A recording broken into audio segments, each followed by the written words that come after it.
Jovem reage a assalto e é baleado na cabeça por adolescente. Redução da maioridade penal é aprovada pela Câmara dos Deputados e divide opiniões.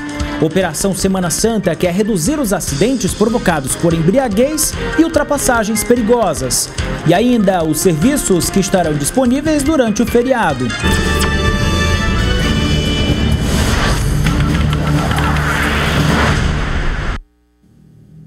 Olá, uma boa noite para você. Um jovem foi morto durante um assalto no centro da capital. Ele foi abordado por 2 adolescentes e teria reagido, mas foi atingido com um tiro na cabeça. O crime ocorreu na Rua Rio Branco, na região central de São Luís. Os bandidos levaram a bolsa que estava com ele. Segundo informações da polícia, a vítima teria reagido ao assalto. 2 menores, anunciaram um assalto, pedindo o celular. Ele se negou, reagiu, deu tapa na cara de um dos assaltantes, E o segundo elemento efetuou um disparo no rosto, Ele vindo a tombar. O latrocínio, roubo seguido de morte, foi praticado por 2 adolescentes, segundo a polícia. O crime acontece mais uma vez em meio à discussão da redução da maioridade penal. Os adolescentes, eles sabem que eles ficam impunes, tá entendendo? Que eles não cometem crime, tá entendendo? Eles cometem um ato infracional. Entendendo? A gente detém um elemento, leva para a delegacia, está na rua, porque não pode. Infelizmente é o nosso país, está entendendo? Hoje esses menores estão dominando. Hoje a maior parte de todos os crimes que está sendo praticado é por menores. A gente acompanha aí pelo jornal, pela televisão, pela imprensa, é isso aí. Uma multidão se aglomerou nas proximidades do local do crime. Revoltados, estudantes e pessoas que aguardavam ônibus em uma parada na Praça Odorico Mendes interditaram a Rua Rio Branco. Foi preciso agentes de trânsito e a PM agirem. Os manifestantes pediam justiça e cobravam mais segurança por parte do governo do estado. Para a gente conseguir um policial aqui é uma luta, que todo dia tem assalto, quanto aqui, quanto lá naqueles hospitais, e a polícia sabe que quando a gente vai prestar queixa, eles dizem, é fulano, e eles não fazem nada, até acontece uma coisa dessa daí. Não conhecia, mas eu fiquei muito triste por causa tanto da família como da vítima. A gente não precisa conhecer para ficar indignado todos os dias quando assistimos ao telejornal e vemos uma situação como essa. Um jovem que tem a vida pela frente que foi interrompida com uma irresponsabilidade. O policial falou muito bem, a jovem falou muito bem. São pessoas que a gente não conhece, mas a polícia conhece muito bem. Sabe, são adolescentes que estão cada vez mais praticando crimes e entrando no mundo da criminalidade. O melhor sempre é não reagir. E essa discussão vai longe, porque a redução da maioridade penal volta a ser discutida como solução para muitos dos problemas da criminalidade. Mas olha, por outro lado, pode criar outros conflitos estruturais e até de comportamento. A questão é polêmica. Depois de mais de 20 anos na geladeira, 22 para ser mais exato, o projeto que reduz a maioridade penal de 18 para 16 anos voltou a ser discutido com mais ênfase no Congresso Nacional. O tema é polêmico e divide opiniões. Há quem seja contra e outras pessoas a favor. Atualmente, quem tem menos de 18 anos não pode ser preso. A punição máxima é a internação, prevista no Estatuto da Criança e do Adolescente. A mudança prevê justamente que menores possam ir para a cadeia comum. Mas, ao que tudo indica, mesmo que a redução da maioridade penal vire um projeto de lei, deve levar algum tempo. Isso porque muitas sessões ainda devem ser realizadas para discutir o assunto, tanto na Câmara dos Deputados como no Senado Federal. Tem um caminho ainda longo a ser percorrido, de muitos debates, dentro de 2 casas do Congresso que têm pensamentos diferenciados. O presidente da Comissão de Direitos Humanos destaca outros pontos que devem ser levados em conta para a concretização da redução da maioridade penal, a atual situação do sistema prisional brasileiro, falido, e a demanda de menores infratores em todo o Brasil, são quase 100 mil. Está permeado pelo controle de facções criminosas, está superlotado, desorganizado e sucateado. Então eu imagino que será um problema muito grande para o nosso país fazer esse processo de transição, principalmente se a gente considerar o compromisso que a classe política e os gestores atualmente têm com a questão do sistema prisional. De uma coisa a gente sabe, algo tem que acontecer, algo tem que mudar. E daqui a pouco, a Polícia Rodoviária Federal dá início à Operação Semana Santa em todo o estado. O Jornal da Difusora volta já.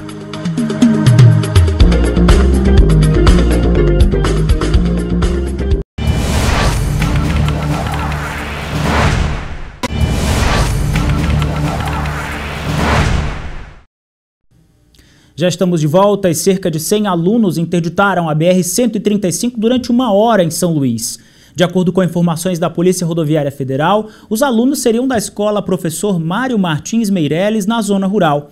Eles protestaram contra o aumento de passagens anunciado na última sexta-feira. A PRF negociou liberação alternada. E na área urbana de São Luís também teve novo protesto. Ciro Mineiro acompanhou o movimento. Pelo terceiro dia consecutivo, manifestantes se concentraram na Praça Deodoro. O protesto, que começou na última segunda-feira, é motivado pelo aumento das passagens de ônibus. A tarifa mais cara, que antes era R$ 2,40, agora custa R$ 2,80. O reajuste é encarado por estas pessoas como ilegal. Nós entendemos que os atos estão cada vez crescendo mais na conquista de direito. Nós só vamos sair da rua, como eu já disse no primeiro dia, quando a tarifa baixar. Além dos estudantes, trabalhadores indignados com o aumento têm dado apoio ao ato. É válido qualquer movimento aí em favor desse aumento dessa passagem. Eu acho abusivo o preço dessa passagem, muito alto, que devia ser menor. A PM reforçou o efetivo na região do centro da cidade como forma de garantir que esse protesto se mantivesse pacífico. Decivaldo compareceu ao ato com as mãos acorrentadas. Essa corrente tipifica como está a população atualmente. Ela está acorrentada com esse aumento abusivo da passagem de ônibus. O protesto seguiu pela Rua Rio Branco e mais uma vez a chuva castigou. Mesmo assim, todos continuaram engajados no movimento. Os manifestantes, nesse momento, descem essa ladeira que dá acesso aqui à Praça Maria Aragão. Eles, mais uma vez, se deslocam até a Avenida Beira-Mar, exatamente em um horário onde o trânsito é bastante complicado. A Polícia Militar, como vocês podem observar, acompanham toda a movimentação. É um assalto, que é um roubo no bolso do trabalhador. E a Operação Semana Santa deu início às fiscalizações nas 7 BRs que cortam o Maranhão. A Polícia Rodoviária Federal alerta para o consumo de álcool e as ultrapassagens indevidas, que aparecem como principais causas de acidentes graves. A Operação Semana Santa da Polícia Rodoviária Federal terá início nesta quinta-feira e segue até a próxima segunda. O patrulhamento será reforçado, assim como no Brasil, em todas as BRs que cortam o estado. No Maranhão são 6. Aqui nesse trecho da BR-135 haverá reforço de policiais vindo de outras cidades, como de Imperatriz e Balsas. A fiscalização será intensificada aqui na BR-135 até o município de Miranda do Norte. Muitas pessoas serão fiscalizadas, soprarão o bafômetro, o etilômetro, e nas 5 delegacias do estado isso vai acontecer durante esse feriado. No ano passado, durante a Operação Semana Santa, foram registrados 30 acidentes, com 19 feridos e 7 pessoas morreram. A PRF intensificará as ações de fiscalização, focada principalmente nas ultrapassagens indevidas, excesso de velocidade, consumo de álcool, trânsito de motocicletas. Nesse período é muito comum o acréscimo no número de veículos nas rodovias. Estima-se que chegue até 70%. Na região tocantina, a operação começa às 0 horas de quinta-feira e se estende até às 0 horas de domingo. No ano passado, 928 pessoas e 854 veículos foram fiscalizados. Este feriado não será diferente e a PRF pretende ainda aumentar estes números. Com o efetivo maior, a intenção é manter o mesmo ritmo e os mesmos pontos do ano passado na hora da fiscalização.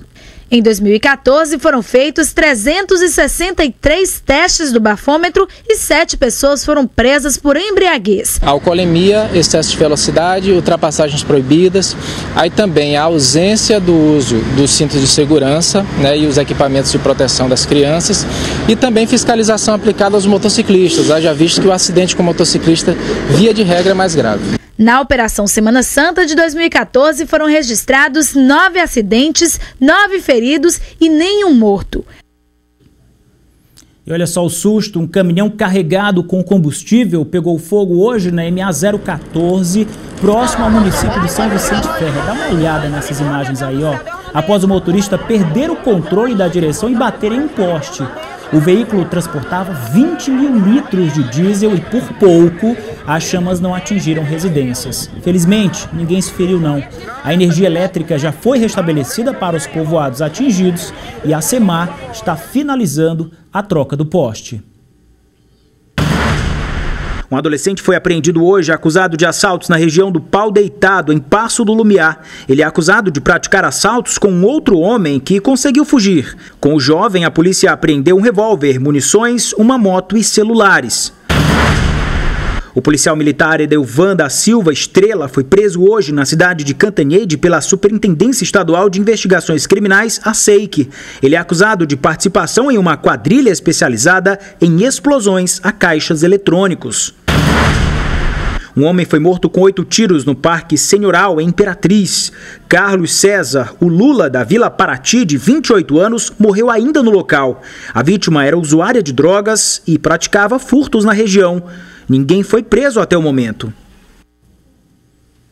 Quase 300 presos receberam autorização da Justiça para deixar as celas durante a Semana Santa em todo o estado. Eles devem retornar na próxima terça-feira e seguir algumas regras. 25 detentos da Unidade Prisional de Ressocialização de Imperatriz solicitaram direito à saída temporária. 14 foram aprovados, entre eles 12 homens e 2 mulheres. Em razão do cumprimento de 2 requisitos, que é o requisito subjetivo e o requisito objetivo. O requisito objetivo trata-se do período de cumprimento de pena, que tem que ser de 1/6 para o preso de crime comum primário e de 1/4 no caso se for preso reincidente. O requisito subjetivo trata-se do comportamento carcerário do preso. No Maranhão, 281 presos serão liberados para passar o feriado com a família. Eles saíram hoje e devem retornar no dia 8 de abril até às 10 horas da noite. Caso não retornem, podem sofrer punições como a perca do direito à saída temporária. Eles também não podem ingerir bebidas alcoólicas, sair do Maranhão, nem frequentar bares ou similares. Caso as regras sejam descumpridas, eles sofrerão novas penalidades. A Justiça também determina que os detentos devem se recolher às suas residências até às 8 horas da noite. E olha, falando em prisão, daqui a pouco teremos os detalhes sobre o filho da ex-prefeita de Dom Pedro que se entregou à polícia. E ainda teremos informações sobre o jogo que acontece logo mais no estádio Castelão. Essas são imagens ao vivo. A gente volta já.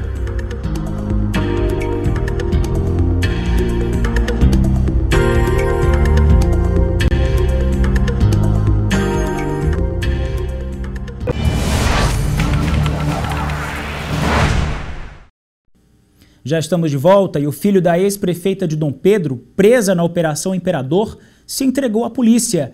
Eduardo Barros, como é conhecido Eduardo Imperador, se apresentou na SEIC por orientação de advogados. Esta tarde ele prestou esclarecimentos e em seguida foi encaminhado ao sistema prisional. Esse era o único mandado de prisão expedido relacionado à Operação Imperador, que ainda não havia sido cumprido. Eduardo está sendo investigado por crimes contra a lei de licitações, ele está sendo investigado por lavagem de dinheiro, corrupção ativa, corrupção passiva, ou seja, vários crimes contra a administração pública. Maria Arlene Barros, ex-prefeita do município de Dom Pedro, mãe de Eduardo Imperador, foi conduzida nesta terça-feira para a Superintendência Estadual de Investigações Criminais. Durante todo o dia, a ex-prefeita prestou esclarecimentos. A polícia chegou ao nome de Arlene Barros durante as investigações de esquemas de agiotagem praticados supostamente na gestão dela entre os anos de 2009 e 2012. A atividade consistia em fraudar licitações, facilitando assim o desvio de recursos públicos. A Operação Imperador, como foi denominada, é um desdobramento da Operação Detonando, lembra? Iniciada em 2012, logo após o assassinato do jornalista e blogueiro Décio Sá, que chegou a denunciar um esquema de agiotagem no estado envolvendo mais de 40 prefeituras maranhenses. Agora vamos mudar de assunto, porque no oeste do Maranhão o dia terá muitas nuvens com chuva a qualquer hora. As demais áreas a previsão é de sol e chuva rápida.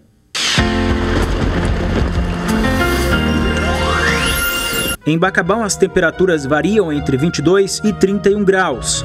Em Chapadinha, 23 a mínima e 32 a máxima. Em São Luís, oscila entre 24 e 30 graus. O comércio de São Luís não vai funcionar na próxima sexta-feira. De acordo com a Câmara de Dirigentes Lojistas, a Quinta-feira Santa e o Sábado de Aleluia são considerados dias normais de trabalho e as lojas podem funcionar normalmente, assim como no domingo de Páscoa. Os shoppings funcionam em horário especial somente na sexta e no domingo. Nesses 2 dias, os supermercados fecham às 2 horas da tarde, abrem às 7h30 e fecham às 2 horas, e as praças de alimentação e cinemas abrem do meio-dia até às 10 horas da noite, na sexta-feira e também no domingo. Já na cidade de Imperatriz, o comércio deve fechar as portas na sexta e só reabre na segunda. O problema é que a medida não está animando o setor, que precisa driblar a crise. Pouco movimento no calçadão de Imperatriz. A aproximação do feriado prolongado é mais um motivo de preocupação para o gerente desta loja. Se tratando de venda, se tratando de comércio, não é bom, né? Um feriado prolongado que desacelera nossas vendas e com isso a gente fica, né, com déficit nas vendas, né? Poucas vendas é resultado de fechamento negativo no final do mês. Para piorar a situação, no calçadão, as lojas não irão funcionar no fim de semana. As portas das lojas vão fechar na quinta-feira, às 6 horas da tarde, e só voltam a abrir na segunda-feira, dia 9 de abril. Os horários foram um acordo coletivo firmado entre o Sindicato dos Patrões e dos Trabalhadores. De acordo com o Serviço de Proteção de Crédito, o comércio deve sofrer queda de 2,5% durante a Páscoa de 2015. Nos anos anteriores, as vendas registraram crescimento de 2,55% em 2014 e 5,31% em 2013. Os dados são reflexos do desemprego, do baixo crescimento salarial e do aumento de juros e da alta da inflação. Os setores menos afetados são os de beleza e cosméticos. Bom para um, ruim para outros, né, que vão descansar, mas o comércio precisa de din-din no bolso. A crise está aí, batendo a porta, não só na cidade de Imperatriz, mas também aqui na capital. O negócio não está fácil não, por isso é bom trabalhar, porque o ano vai ser apertado, como já dizem os especialistas. Agora a gente tem imagens do Estádio Castelão, ao vivo nesse momento, 7 horas e 43 minutos. Hoje tem jogo decisivo no Castelão, porque vale vaga para a próxima fase da Copa do Brasil e um confronto garantido contra o Palmeiras na revanche da edição passada. O campo já está sendo preparado para receber os jogadores. O Sampaio precisa vencer a equipe do Estrela do Norte, pelo menos por 1-0. A torcida maranhense tem que estar presente, né? A partida começa daqui a pouco, às 8h30 da noite. Você pode acompanhar, se não vai para o estádio, pode acompanhar a transmissão ao vivo, através da difusora AM680, através de nossas redes sociais, também pelo idifusora.com, que te mantém informado sobre tudo que acontece no esporte. A gente percebeu que ali no campo não dava, mais ou menos a movimentação não é intensa, não é? O torcedor ainda está chegando de forma tímida, mas esperamos que essa partida seja bonita e que o torcedor compareça, né? É a fé que a gente espera, e boa sorte para os times. O Jornal da Difusora, o primeiro do mês de abril, fica por aqui. A seguir tem o SBT Brasil. Boa noite para você, desejo que o mês seja abençoado para você e para toda a sua família. Até amanhã.